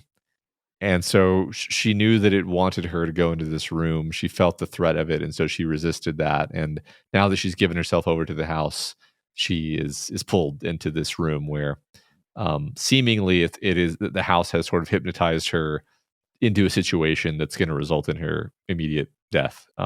Yeah. Which she barely escapes from temporarily. I really love this as she decides to climb up that staircase, though. Under her feet, the stone floor moved caressingly, rubbing itself against the soles of her feet, and all around the soft air touched her, stirring her hair, drifting against her fingers, coming in a light breath across her mouth. And then she danced in circles. No stone lions for me, she thought. No oleanders. I have broken the spell of Hill House and somehow come inside. I am home, she thought, and stopped in wonder at the thought. I am home, she thought. Now to climb. Ugh. Yeah. So, I mean, let's just kind of come right out and say it. Like, the idea of the only home for Eleanor is death. That there is no home for Eleanor, right? That like there is no place for Eleanor to belong, ultimately. Yeah, this is the only solution to the equation as she sees it. Is, I found my place here. This is where I fit, and the only way for me to fit is to die. Yep. She climbs up the old narrow staircase to the very top, and this is where the rest of the guests of Hill House find her. The staircase is old and pulling away from the wall in some places, but Luke risks going up there to get her down. He does so and succeeds, and the three companions are both, kind of pissed off at her, but also terrified for her. Yeah. You really feel for everyone in this scene, I think. Yeah, once again, the descriptive writing is so careful to kind of control our awareness of what is happening when and who is doing what. It's a really tightly written scene. Yep. This is I keep pinging off of Luke because number one, I feel like we just haven't talked about Luke much over the course of this book. But number two, it's like, hey, for all the fact that the book told us that he's like a liar and a piece of shit, like he risked his number one, he never does anything bad in the whole book. Number two, he just risked his life to save Eleanor here. Yeah, he's supposed to be a coward. Everyone keeps saying he's a coward. He's a horrible, horrible coward. Even he says he's a coward. And this was not cowardly. Oh, he's great. I don't know. I don't know what. Maybe this is more of that stuff where we're playing with like the power of how we absorb our impressions of people from what we were told or how others treat them, because everything that Luke actually does is admirable and heroic and mildly wistfully tragic, but like other people's reactions to him sort of push and pull on us and cause us to maybe see something different than that. I wonder if there's a really funny thing happening in this book where for the three other characters, they are just normal characters going through the normal character arc of a story. Like Luke is a scoundrel and coward that comes in and through this experience learns how to be brave and compassionate. Theo is this kind of selfish, flitting person that through maybe even through Nell, like learns the importance of taking care of people and kindness. And the Doctor is this kind of hardline science, need to investigate these things we don't understand person that kind of learns to let go of the understanding of all this stuff. And this is just like a normal story happening, but in the middle of it is Eleanor, in which none of it is normal whatsoever. And so all that is pushed to the background of the story, and in the foreground we get a thing that basically eschews all normalcy in storytelling and storycraft. I wonder if that's like an intentional design. I love this so much. I mean, I just think you're right now that you said it out like that, because it is a story built of tropes just like any other story, but then it undermines all of its own tropes through the perspective of the character. But that doesn't mean that the tropes aren't still kind of there being load bearing. Like Luke, Luke has his own inner life. It's just Eleanor has no idea what it is. Because she's not interested in it, and probably couldn't accurately understand it even if she was actually. But that's wonderful. I love that. So the next morning, almost without anyone even saying anything, it's clear that it's time for Eleanor to go. They are sending Eleanor away. At first, Eleanor says that she can't leave because Theo needs her clothes. And what'll Theo do for clothes if Eleanor is not there? But as you said earlier, Matt, it turns out that all Theo's clothes are perfectly fine. They never did have blood and were destroyed. They're just normal clothes. Hooray. Yeah, so this is, I think, one of the major things that makes me believe that, like, Eleanor did all of this, and the reasons that she did it were things that, like I said earlier, things she was afraid of, things she wanted, fantasies, her delusions, and fears and hopes and dreams leaking out into the world. Because, like, oh, wouldn't Yeah. it be so convenient if Theodore's clothes were destroyed? Number one, she's probably jealous of Theodore's clothes, so that could be part of it. But then number two, if Theodore's clothes are destroyed, Theodora has to come kind of get even closer to me. She become, Yeah. come stay yeah, just come stay with me, basically, which is what Yeah. she wants to happen. She's building reliance on the people around her. Yeah. I think that's right. Eleanor finally admits something that we already knew, Matt, that she has no apartment of her own. She sleeps on a cot in her sister's house. And after stealing her sister's car, she probably has nowhere to go now. Somehow Mrs. Montague has already spoken to said sister. How? Did you have her number? Huh? That's a good question. This whole scene here sort of follows nightmare logic, where it's like all of her persecutors have teamed up and they're all standing in a line glaring at her. Yeah. It almost again feels like, is this really quite happening the way it appears to be happening? Yeah. There's a little bit more weirdness of it too, with like they seem like really like they're gonna pack her into the car, and like it's all very quickly and very fast, and like, yeah, again, I think there's the nightmare logic part of it. You kind of try to read how this is playing from the other characters, who they're just genuinely concerned and terrified for her, but then also like Mrs. Montague and Arthur are like, hey, like, we should probably make sure she gets home okay, right? Like, maybe Arthur should drive her home, actually, right? Right? And then the other three are like, no. She needs to do it herself. She needs to drive her own car. Don't do that. Get it. She'll get in her car and she'll go. She'll do it all on her own.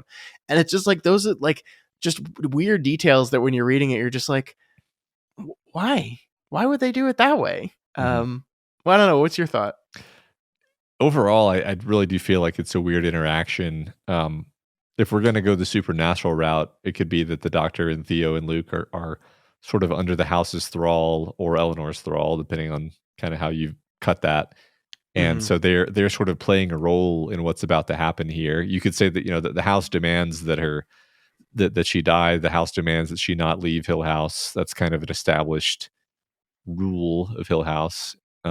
If we're granting that such things exist, and so somehow I feel like Mrs. Montague and Arthur have just like they repel the house's power with their with their just like ridiculousness, and so they're kind of acting normally, whereas the other three are hypnotized by it in some sense. Yeah.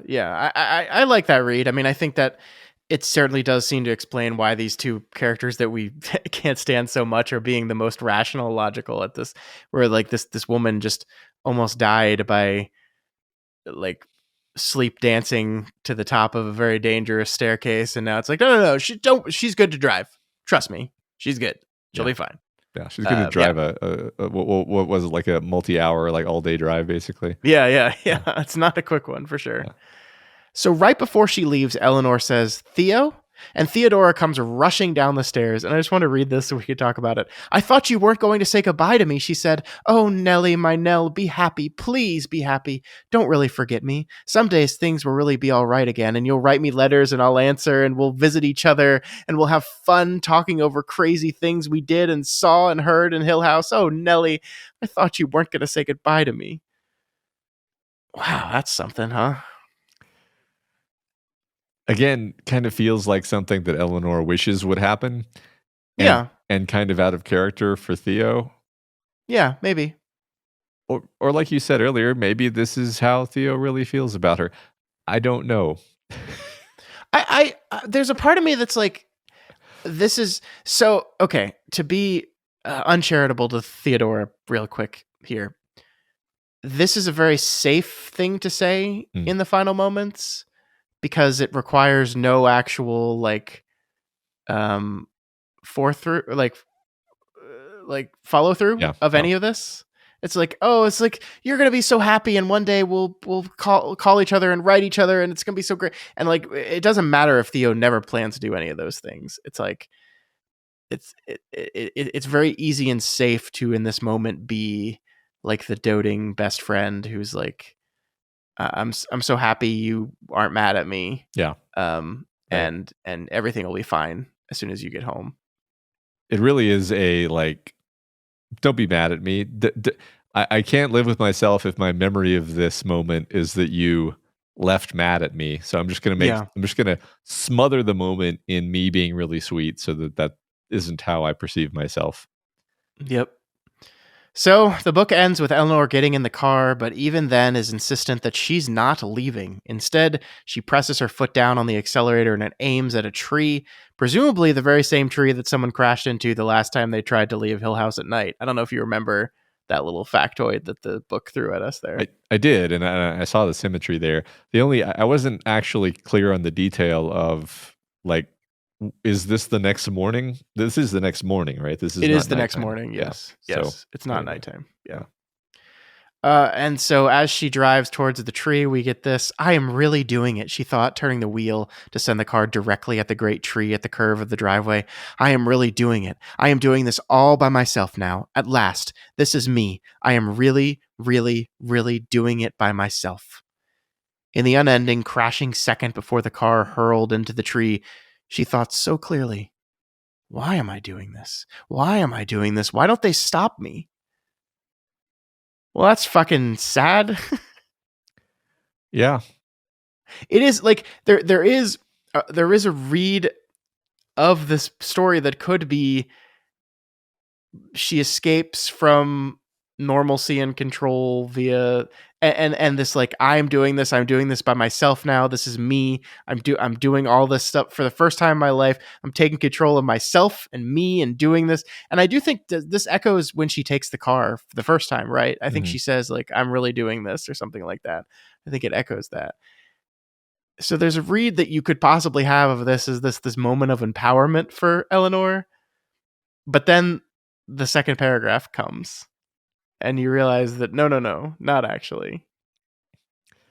Yeah, right. I think it is just tragic because if you really just fully step back and maybe sort of temporarily set down the lens of the supernatural, it's just a book about a youngish woman with a lot of serious mental health issues who is in a really bad life situation and basically takes some desperate steps to try to improve her life situation, but it fails because that's not how you do that. Like like just jumping out of your life and abandoning everything about your existence and trying to just attach to this new set of people is not going to solve your problems. And then being so, her delusions getting worse due to the stress of this, and then losing all hope that anything can ever get better for her and ending her life.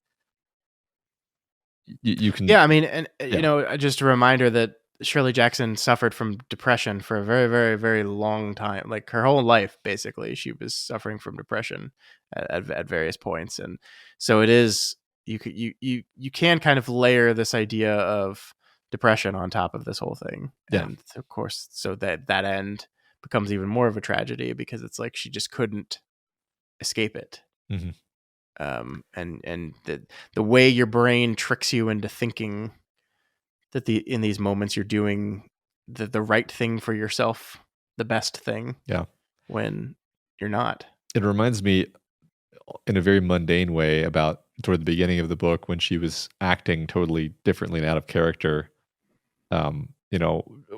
She was like, why am I being so talkative? Why am I being so social? This isn't me.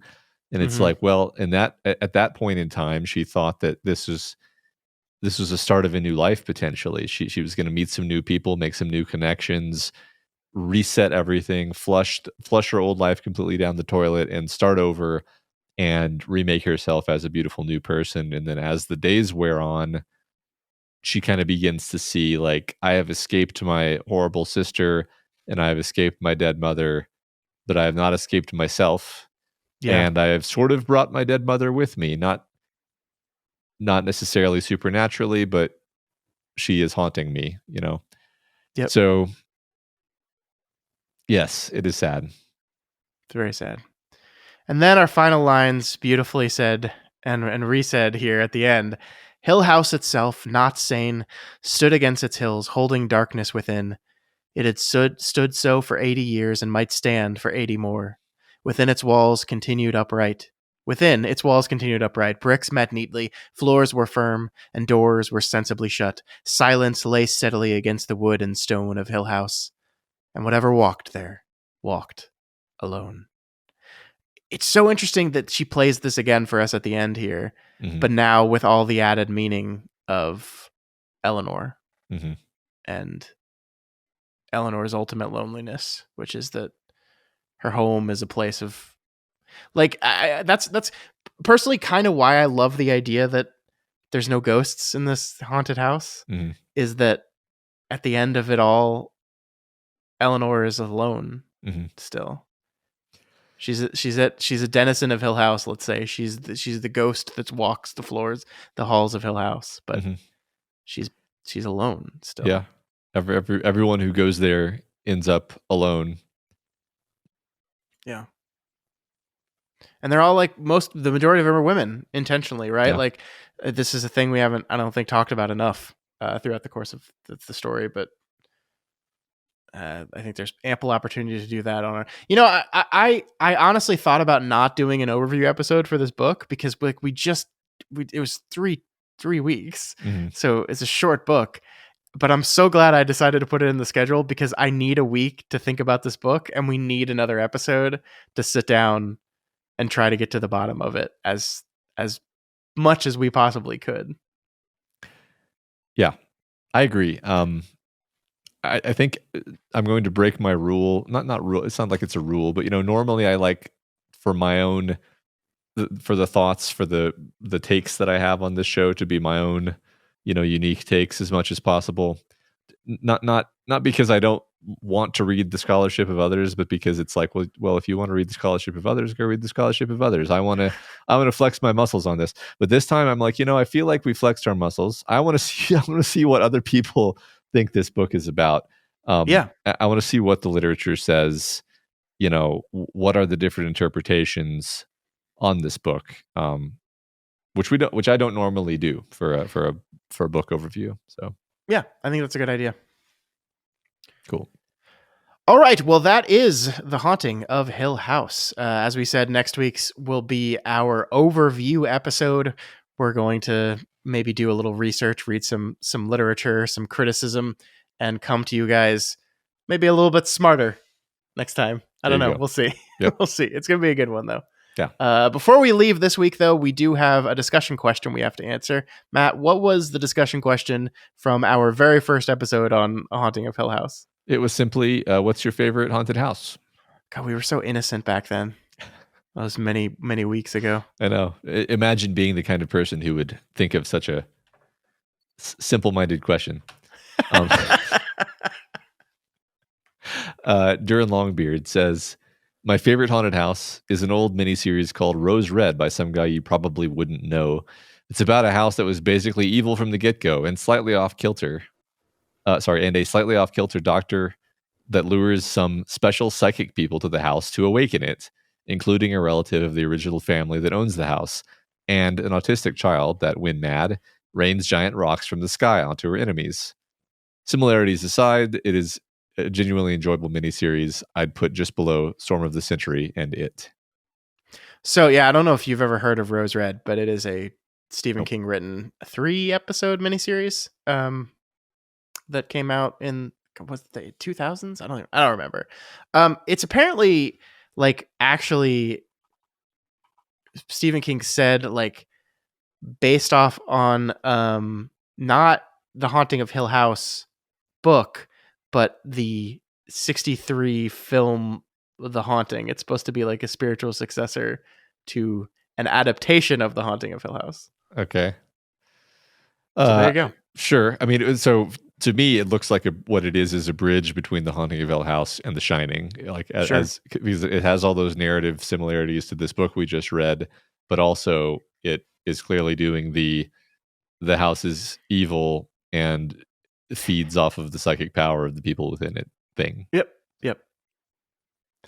Next we have OK Row 2424, who says, my favorite haunted house is the Navidson's house from House of Leaves by Mark Z. Danielewski.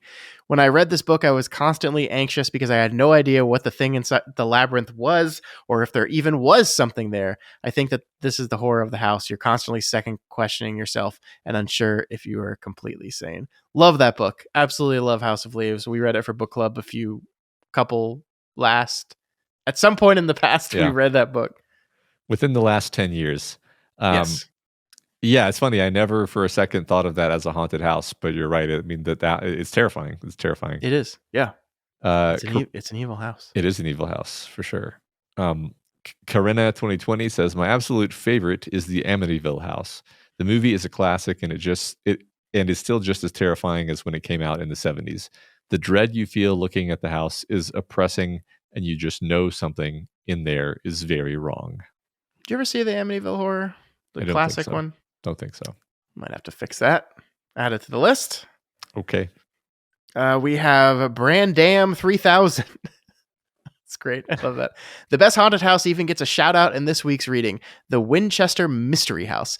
If there's any house in the world that emulates the disorienting qualities of Hill House, it's the Winchester House. Breadcrumbs and opening doors will not help you find your way around this house. Even without the ghost stories, the house still has a fascinating history that is creepy in and of itself. Yeah, it is true that the Winchester House was name dropped in I think one of the first couple chapters of The Haunting of Hill House, and it is a real place that exists. I believe it's in California.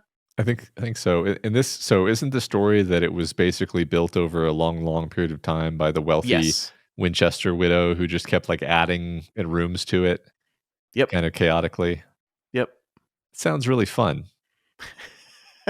Let's go. Yeah. Let's do it. Cara Lee 812 says, my favorite haunted house was the first one I remember, Black Bart's Cave in Casa Bonita. Although it's dumb, although it's a dumb, not really haunted house, I remember being terrified as a child. Creepy red eyes in the corner, loud banging with random air blowing at you is not objectively scary, but as a kid, with the random threat of a gorilla hiding somewhere, it was unnerving. As adults, we brought our little kids, and they were just as scared as I was, but they keep wanting to go back. We live in Dallas, and our kids are teenagers now, but they ask every year to go back to Colorado and see the gorilla waterfall place. I can't think about Casa Bonita without thinking about the South Park episode where they go there. Yeah.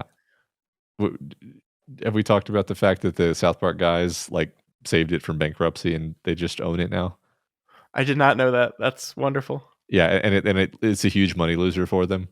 They just keep it out of love. Well, shit. Let's go. I'm coming to Denver. Let's go to Casa Bonita. Yeah, I've never been to it actually. Which is embarrassing, I guess, now that I think about it. Fix this. Yeah. All right. Next, we have Unsane Gunslinger, who says, I wanted to give a shout out to what I think is a great kids movie featuring a haunted house called Monster House. Features a surly old man with a get off my lawn mentality, but he's doing it for a reason. And the movie is about the kids finding out why. The animation is great. The movie is funny in a lot of ways. And the reasoning behind the haunted house is just sad. Isn't this Monster House? I'm pretty sure that's is that a Dan Harmon? Yeah, that's a Dan Harmon story. Yeah. Cool. I've seen this before. I don't know about this. It's an animated film. It's good. Okay. Sounds cool. Big Willie XXL says, as a proud Disney adult, I will offer up Disney's Haunted Mansion. I'm speaking of the ride, not the film adaptations. Although the most recent movie really wasn't that bad. Between the construction of the ride itself and the backstories created for the ghosts, it's one of the most interesting rides in the park. My favorite thing about the ride is that initially you don't actually see any ghosts, There are things that take place to show the house is haunted, but it isn't until after this seance asking the spirits to materialize that you see the ghosts themselves. It is a fun ride. You've done Haunted Mansion, I'm sure. Yeah, I don't remember it super well. Last time I went to Disneyland, it was like being renovated and you couldn't and we didn't get to go. Gotcha. But I have done it before, yes. I always get my wires crossed and I think about the old Tower of Terror that was like a Twilight Zone thing. Yes. And that being like really scary too. And then I think I did that and the Haunted Mansion on the same trip, so I just mentally blur them together. But really fun. Unfortunately, the Tower of Terror is now a Guardians of the Galaxy ride. Yes. Which I also didn't get to ride because the lines were too incredibly long. But anyway. Thanks, Disney. Yeah. Thanks, Marvel. Yeah. All right. Osmo Weezerman says, I currently live in a haunted house. A pregnant girl hung herself in the backyard, and we hear bumps and knocks all the time. Knocking on bathroom doors, whispering in bedrooms late at night. Super creepy, let me tell you. And yes, multiple times we hear a baby crying within the house. As for fictional haunted houses, I'll pick the Overlook from the book version or Hill House from the show. Both super terrifying. Well, Jesus, that's scary. Yeah. Thanks. That's super upsetting. Sorry about that. Did you hear anything? What was that noise? I thought I heard something. I keep hearing things because I got like a refrigerator that like taps at the most uncomfortable times while we're talking.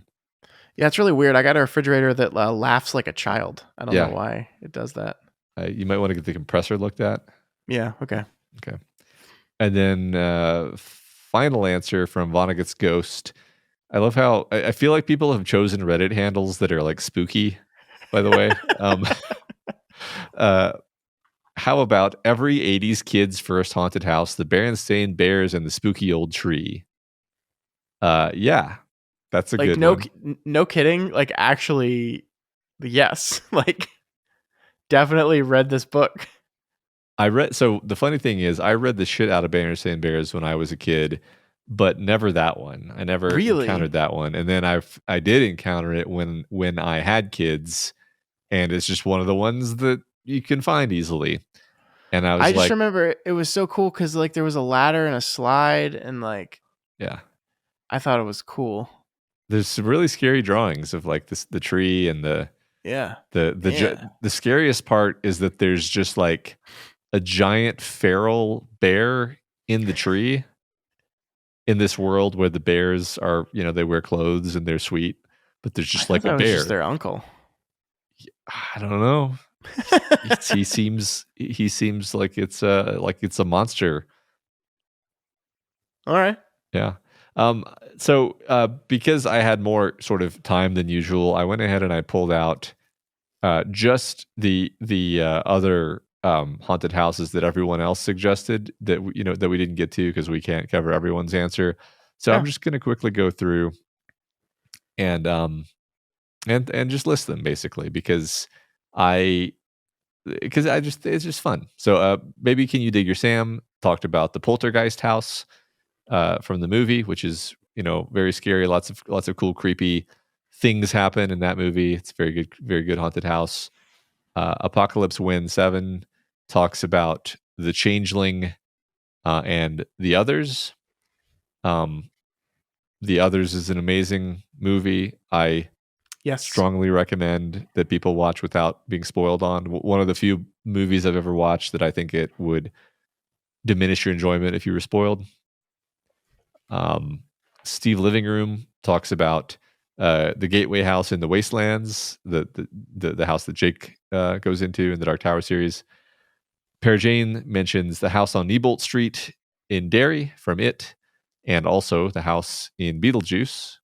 Yeah, the house in Beetlejuice totally is a haunted house. I never thought of it as a haunted house. Literally. He's haunting it. Absolutely. Bent Westward chooses the Overlook Hotel, which I think we talked about quite a bit this week. Violet of Fender 19 says the Amityville Horror House. So another person agrees with that one. Yeah, so that's all of the ones that we missed in going through the specific answers. Yeah. Thank you everyone for sending those in. That was really fun. Enjoyed that. So many fun haunted houses.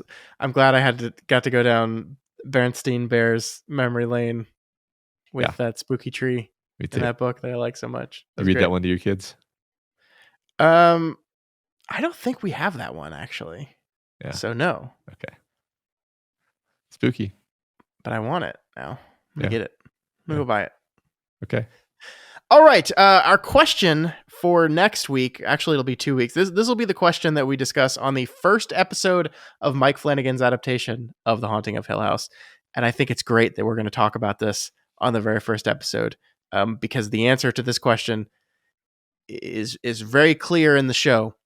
But we're talking about the book here. Uh-huh. So what is the question, Matt? The question is Hill House haunted?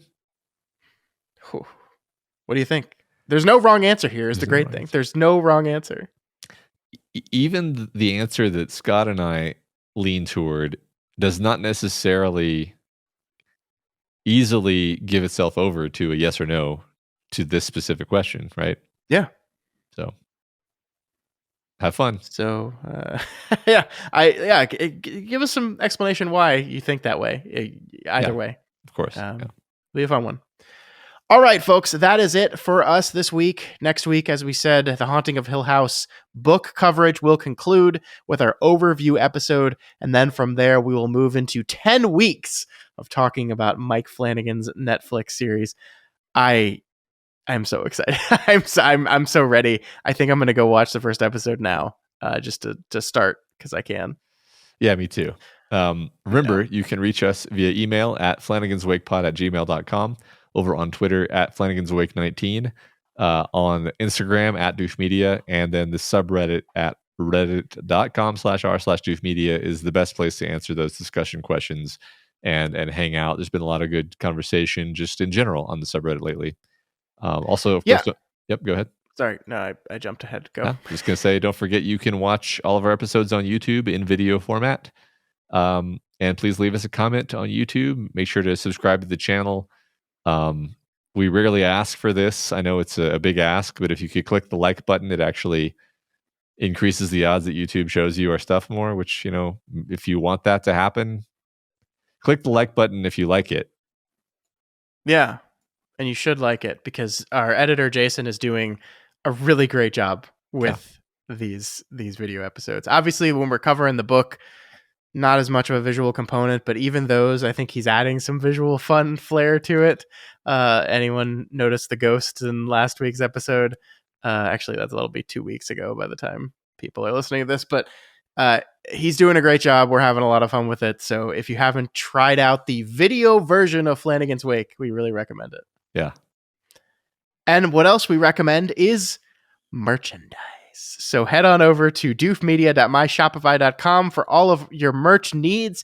We do have 2 new shirts right now related to The Haunting of Hill House. We have one shirt that declares yourself not sane, and another that is just the beautiful first paragraph of The Haunting of Hill House that has been put on a t-shirt with the little house with the creepy red room at the top.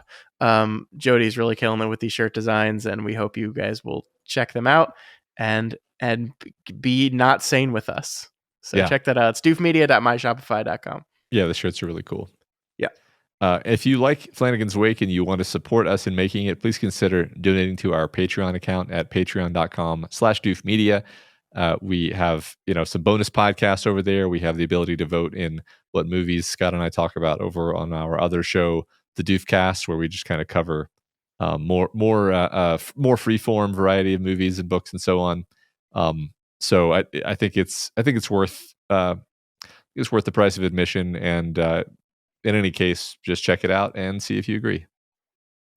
Yeah, and if you cannot afford to join us on Patreon, of course, we understand that is absolutely okay.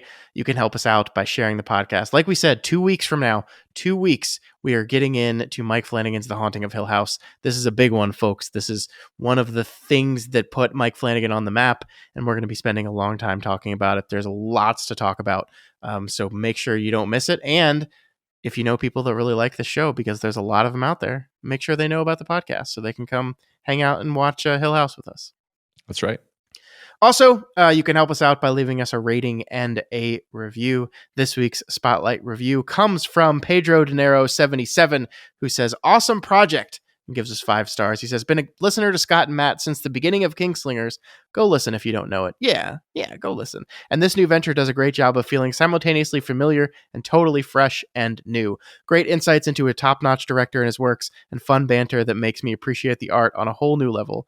The author is a genius, and everything is intentional." Well, thanks, Pedro. You're right, of course, as always. And the author of that review was a genius, and we appreciate his intentionality. Yes, thank you so much. Yeah, and thanks to all of you out there who continue to send those in. We really do appreciate them. Please keep them coming. Yeah. All right, folks. Next week, our overview episode. Let's figure out Hill House together, shall we? Let's do it. We'll see you then. Is it sane? Is the house sane? It's definitely not sane, but it might be just a live house. Oh, yeah. It's a creature. Yeah. It's just a monster house. Yeah.